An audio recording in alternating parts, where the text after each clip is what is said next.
removing everything is the best way to do it, because there's always something that's hidden in at the back. There's always something that's, packed into the dark recesses of a corner that you forget about. Take it all out so you can really see what you're dealing with. Hello and welcome to the Ideal Home Show YouTube channel. Make sure you're subscribed. I'm Laura. I'm the founder of How to GYST, how to get your together.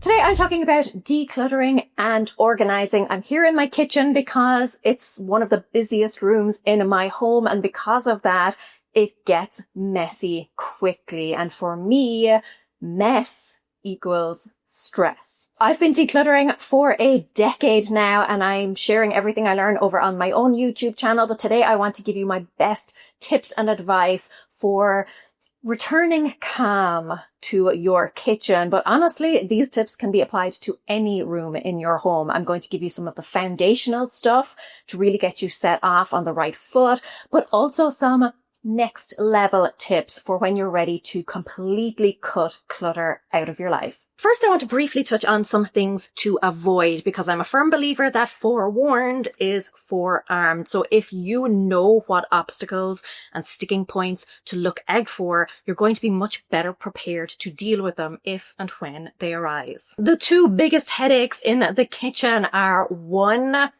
it's generally a multifunctional space, and two, there is a high level of what I call stock rotation. So in terms of functions, there are probably multiple things that you do in your kitchen. You obviously prepare meals and snacks here. Maybe you also store paperwork here, so bills, receipts, invitations, all of those types of things, post that comes in. Maybe your kids use it for doing their homework. You probably have a junk drawer somewhere in here. So you need to figure out what are the regular functions of your kitchen and then plan accordingly. For example, if you do find that your kitchen is used for storing papers and post, have a designated space for that. So get yourself a basket or a file folder or something like that, because when you have a designated space for something, it doesn't end up spreading out all over your counters. And if your kids do their homework here, or maybe some crafting, put together a little caddy that they can easily take out, and more importantly, when they're done, easily put away. When you figure out the purposes of your space, what you need from your space, you're going to be much better equipped to deal with that and to create a functional space, a space that works for you and your family. You can set things up in a way that makes sense. In terms of stock rotation, then, this is particularly the case with food, because we're using it up, we're buying some new stuff, bringing it into our home. The lower you can keep your inventory levels, so the less stuff you have on hand, the easier it's going to be to manage it. So have a quick look at all of your food stuff, or anything that kind of rotates in and out of your kitchen. Is there something that you can just get rid of? So expired foods, dump that. Anything that is still in good condition, but you're not going to use yourself, donate it. And then for the stuff that you do use up, get into the habit of actually using it up before replacing it. Meal planning is really going to help you here. I know it's a pain. I detest it immensely, but we do a very basic version of it, and I have to say it really does help. We end up sticking to the things that we will actually use. We have a lot less stuff to manage. We have far fewer decisions to make when it comes to dinner time. That age-old and endless dilemma of what's for dinner. And we just end up generally wasting a lot less, and therefore saving us money. Now, if you don't want to do a meal plan, I completely understand. Like I said, we just do a very basic one, and we only do it for dinners. And I've just started kind of getting into the habit of this in the past year or so. But if you don't want to do that, try to get into the habit of at least looking in your fridge and your cupboards before you go out to do a food shop. Just see what you already have on hand. Before I started meal planning, something I used to do is actually snap a photo of the contents of my fridge and my cupboards, because I always found that I would go to the shops, I would not know what I had. I would buy a dozen eggs or another loaf of bread and get home and realize that I already had them. So I started taking pictures. So if I was at the shop and I wondered if I needed something, I could just flick back through the picture and think, oh no, I still have a full loaf of bread there. Sometimes knowing what not to buy or having a what not to buy list is just as important as an actual shopping list. Okay, so we've talked about being clear on the functions of your space so that you can create designated areas for things, so that you can stop the spread of clutter all over your counters. We've also talked about keeping your stock levels low. The thing that is going to help you the most, though, and this goes for any room in your home, is to get into the habit of decluttering. Like I said, the less stuff you have, the easier life is going to be. Less stuff means less stress. If you don't have it, you don't have to clean it. I hate cleaning. You don't have to organize it. You don't have to maintain it. You don't have to try and shove it into a corner somewhere. You don't have to try and fit other things in around it. Less stuff equals less work. And I'm all for that, particularly when it comes to housework stuff. Now, you might be overwhelmed by the thought of decluttering. I know a lot of people tend to roll their eyes when I say you can do it one small step at a time, because they're thinking, that's never going to get me anywhere. I have too much stuff. But you can still declutter your kitchen, in fact, your entire home, just going drawer by drawer, just taking it 1 square foot at a time. If you pull everything out, of course you're going to be overwhelmed. I used to do this. There was one day I pulled everything out of the kitchen cupboards, and then it was a race to try and get everything cleared off. Before dinner time, I ended up stressed, frustrated, and just shoving things back into cupboards. So I really did nothing for myself. Now I take it cupboard by cupboard, drawer by drawer. So much easier. And if you're wondering where to start, the first thing I always recommend is the visible stuff. Tackle the visible stuff first. And I mean visible in 2 senses of the word. So first is the stuff that you actually see when you walk into that space. So for your kitchen, it's probably the things that are on the countertops or on the table. But I also mean it in the sense of things that you see and interact with on a regular basis. So maybe your utensil drawer, okay, you can't visibly see it when you walk into the space, but you see it on a regular basis, probably multiple times a day. Those are the things to tackle first if you have absolutely no idea where to start. Or if you do, if there's one space and you're thinking, that's the one that's really bugging me, start there. And the very first step is to remove everything from that space. I know it's not fun, but if you keep the space small enough, it's not going to take long at all to take everything out of it. I have been decluttering for a long time, and I can tell you, removing everything is the best way to do it, because there's always something that's hidden in at the back. There's always something that's, packed into the dark recesses of a corner that you forget about. Take it all out so you can really see what you're dealing with, and so you can more effectively go through it and make decisions. You'll be able to properly assess the situation when you can actually see it. But it also means that you can give the space a good clean, because there is no point in having things all neat and tidy and organized in a dirty space. So of everything that you have out, go through it and start making decisions on things that you can let go of. At this point, I generally have about 4 piles. So the first is for the stuff that is staying in that space.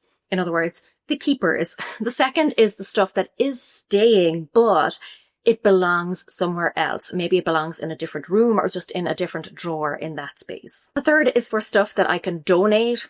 I put all of that stuff immediately into a donation box. I keep a few donation boxes around the house. It's a great way to really help you, to encourage you to declutter. If there is an immediate place that you can put something, you're more likely to do it and then actually donate the stuff. And then the fourth pile is for just junk. It's the rubbish. When you've made your decisions, you want to dump or recycle the rubbish. You want to pop the donation box in your car if the box is full. Otherwise, just pop it in an out of the way corner so that you can continue to fill it. Rehome the stuff that is staying but goes elsewhere. And then for the stuff that's left, you want to put like with like. You want to kind of organize it or put some categories around it. So for example, when I decluttered this cupboard in our kitchen, I put all of the spices together. I put all of the oils together, the sauces, etc. But I will say use whatever categories work best for you. They don't have to be kind of the standard categories like all the spices. So for example, maybe you want to separate your spices and have the ones that you use on a very regular basis, keep those all together, and then separate out the spices that you only use occasionally. My husband, for example, has a lot of rubs and seasonings and things that he uses when he is cooking up a large chunk of meat, but that doesn't happen all that often, like maybe once a month, probably not even. And he's much taller than I am, so I put all of that stuff on the top shelf. It makes more sense to keep it on a higher shelf out of the way, but also because he's the taller one, he finds it much easier to reach that than I would. Do what makes sense for your brain and your family and your lifestyle. So this then leads us nicely to organizing your space. But before we get into that, I want to offer some words of wisdom or words of encouragement, something that I have learned along the way. I am a perfectionist and I think that everything has to be done right the first time. That is not the case. You do not have to agonize over decisions. You do not have to find the perfect solution. Do the best you can, the quickest you can, and know that you can always change things up over time. When it comes to decluttering, I always talk about it in waves. This is just your first pass. It's going to help you to erode some clutter, yes, but over time, you can come back to it. You know, as you gain more confidence, as you have more time and energy, you can erode more stuff. You can leave the space a little better, a little cleaner each time. But for now, just know that this is the first wave. Doesn't have to be perfect, just has to be a little better. So let's talk about organizing. Now, obviously, you've already decluttered. That is going to be hugely helpful because obviously if you don't have it, you don't have to waste time organizing it. But for the stuff that's left, you want to know how to store it in a way that makes sense for you and also that maximizes the space that you have. Now, I'm sure you've heard all of the organizing advice about storage solutions and using vertical space and arranging things according to like rainbow color or in alphabetical order. I want to offer something a little different, and it's something that I've already touched on, and that is organizing in a way that makes sense for you. So what are the things that you use most often? Those things should be in the places that are easier to reach. Then for the stuff that you don't use all that often, those are the things that belong on the highest shelves or the very lowest shelves or in the awkward corner cupboards. Put those things maybe even outside of your kitchen entirely, in an entirely different space. For example, there are some dishes that we only use at Christmas time, so I actually store those with the Christmas decorations. Don't feel that you have to keep kind of collections of things together. So for example, your pots and pans, if you have one or two that you use on a regular basis and then one or two that you hardly ever use, maybe just for special occasions, for holidays, things like that, big events, put those things, if they're in the way, if they're taking up a valuable space, get them out of there and put them somewhere else. Don't clog up prime real estate in your kitchen with stuff that you're not using on a regular basis. Get it out of the way. Make your daily life easier. Figure out what the flow of your home is and where you expect to find things.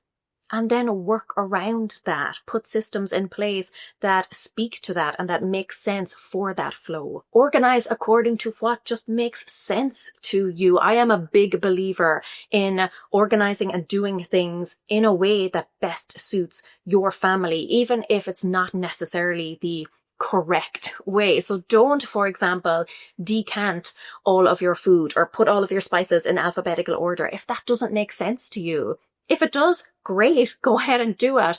But if it doesn't, if it just causes you more stress, don't do that. Don't do something just because you feel it's the right way to do it. Don't do something just because you've seen it in a magazine or on Pinterest or you've heard some influencer talking about it. You've heard someone on YouTube talking about it.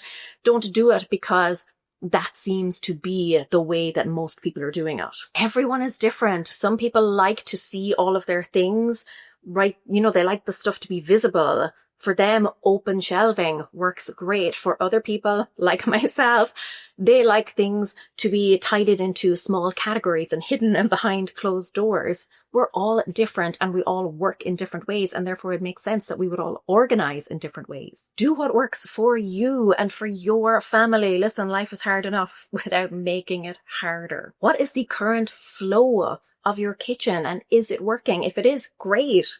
Don't change it just because it's not aesthetic or because it's not like someone else has their kitchen organized. But if it's not working for you, try to make some tweaks and changes. Ask yourself, how could this be better? Try something out. Again, remember that you can always change your mind. Live with your setup for a week or two. See how it's working out for you, what's working, what's not working, and you can continue to iterate. You can continue to make those tweaks and changes. You'll probably find that you notice more and more things that you can let go of. You'll be ready for that second wave. Again, the less you have, the less you have to bother organizing in the first place. You know, that's one of the huge benefits that I have found over the years of kind of living a more minimalist life. It is the amount of time it saves. I spend less time cleaning because I have less stuff, and I'm very happy about it. I spend a lot less time tidying things, putting things away, picking things up,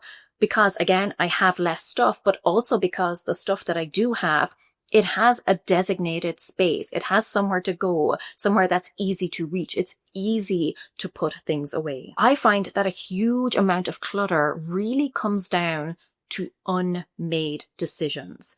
You don't know what to do with something, so you drop it somewhere. You think, I'll deal with that later. And before you know it, it becomes a pile. Maybe it gets mixed up with things that you really do want and need. Maybe you end up one day, you know, needing the counter space, so you shove it all out of the way, or you have someone coming over to visit and you end up shoving it all in a corner or in a closet or in a cupboard somewhere. So just make the decision, declutter it or designate a spot for it. That's really all it boils down to. And it doesn't have to be this mammoth decluttering session. You can just start to notice things as you're going about your daily life. Like, oh, even though I have 3 or 4 spatulas, I always reach for the same one. Or, hey, this drawer is starting to get a bit stuck when I open it, like it's just stuffed with too many things. I wonder if there's anything in here that I could get rid of. Or, I notice that a pile of papers is starting to stack up over there. Let me just quickly go through it while the kettle is boiling, see what I can deal with. Then you're going to hit expert level. This is when you start thinking, maybe I should leave a shredder or a little recycling box by the front door so that I can immediately just drop the junk mail or the unwanted post in there. I can get rid of it instead of letting it pile up. You'll start thinking about ways that you can actually cut clutter off at the source. You become a type of clutter bouncer. You know, you get to decide what can enter your home and what you're going to turn away at the door. You'll also start examining the root cause of clutter, because you don't want to end up in this endless game of clear the kitchen table of all the clutter every single day before dinner. Instead, you're going to start to wonder why that clutter ends up there in the first place and fix that problem. Now, there is so much more to cover. I have hundreds of videos on my own YouTube channel to help you simplify and savor life. That is going to be linked below for you, along with a blog post that I think you're going to find particularly helpful. It is my 7-step process to getting organized and getting your life together. A really great resource, even if I do say so myself. Again, my name's Laura. I'm the founder of How to Get Your Together. If you found this video helpful, make sure to give it a like. Also, make sure that you are subscribed to this channel. The Ideal Home Show has some amazing interviews, lots of other really helpful videos, and more to come. Thanks for watching. Bye.